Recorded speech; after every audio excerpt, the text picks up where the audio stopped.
And we're going to begin going down our list. The first is Patrick Kelly. Thank you and welcome. Well, thank you and good afternoon, and thank you so much for having me. My name is Patrick Kelly, and for the past 15 years I've taught AP US Government at Blythewood High School in Richland II. I'm also a board member for the Palmetto State Teachers Association. But before I give any feedback on this legislation, I just need to reiterate thank you for holding this hearing, and especially for scheduling this meeting at a time where teachers can participate. Teachers are the foremost experts about what work in our schools, and your willingness to include teacher voice will result in better legislation. Unfortunately, I believe a lot of the frustrations you'll hear this afternoon could have been avoided if teacher voice had been better included from the start of this process. While I know the authors of this bill have heard teacher concerns across the state, as I understand the reporting on the legislation, it was written largely without any direct input from individual teachers or the state teacher associations. This decision has led to some fundamental and dangerous flaws in the legislation that is being touted as a way to address the severe challenges we face in our schools, most notably the teaching shortage crisis in this state. Now, I know that the members of this panel are well familiar with the teaching shortage crisis, but the data is so important that it bears repeating. Sarah last month in their supply and demand report noted that last year 5,300 teachers left our state's classrooms. That's about 10% of our teacher workforce, and a number that far outstrips the number of qualified candidates coming out of our state's teacher preparation programs each year. In response to the data, it's been energizing as a teacher to hear policymakers declare this the year of education, and to hear things like the governor and state superintendent lining up behind a 5% pay increase for teachers.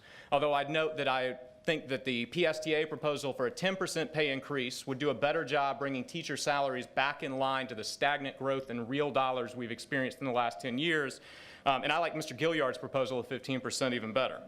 I know the legislation being discussed today has many goals, but ultimately the core starting place for education reform in this state has to be in addressing the teacher shortage crisis. And unfortunately, I believe the legislation before you would be largely ineffective and potentially even harmful in addressing that crisis. I know this because I recently returned from a year working for the United States Department of Education in D.C., where I was tasked with looking at the factors that contribute to teachers leaving the classroom. And to get at the core of that problem, my team talked to a lot of teachers, over 12,000 of them to be precise. And in those conversations, 4 things came up as the biggest reasons why teachers leave the classroom: insufficient pay, insufficient time, lack of adequate systems of support, and lack of respect for the profession. Now, of those 4, this bill does address pay, and in particular, I applaud the increase in starting pay for first-year teachers to a much more livable salary. But I would warn before implementing the proposed changes in the teacher pay scale in this legislation that this panel and the entire legislature engage in a deeper analysis and get teacher input on potential changes. But beyond pay, the bill misses the mark on the other 3 factors that drive teachers out of the classroom. In the fall, I spoke to a Senate panel looking to declutter the lives of teachers, to free up their time. And this bill would unfortunately do exactly the opposite by adding additional layers of state standardized testing that would draw away instructional time, and by failing to address the bureaucratic administrative factors that are overriding teacher instructional and planning time, things like the Read to Succeed recertification requirements. The bill also fails to improve systems of support for teachers. In fact, it'll further erode these systems by creating yet another layer of bureaucratic oversight in the 0 to 20 committee. This committee will inevitably create additional requirements focused on compliance over results, and the trickle-down effect will be felt by every teacher in this state in their classroom. And we don't need another bureaucratic committee to set benchmarks for student achievement in this state. We have it in the form of the Profile of the SC Graduate, a wonderful document that unfortunately our state standardized tests too frequently ignore.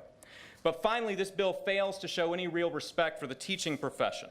The lack of respect has been shown in the failure to involve teachers in the creation, but in particular, the erosion of respect rests in the proposal to allow schools rated good or excellent to hire up to 25% of their teaching workforce from non-certified individuals.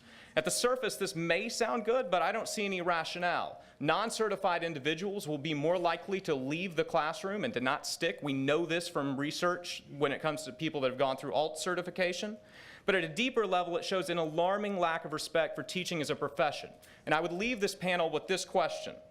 If you were going to have surgery, would you accept surgery from a doctor who was non-certified if the overall hospital was rated excellent?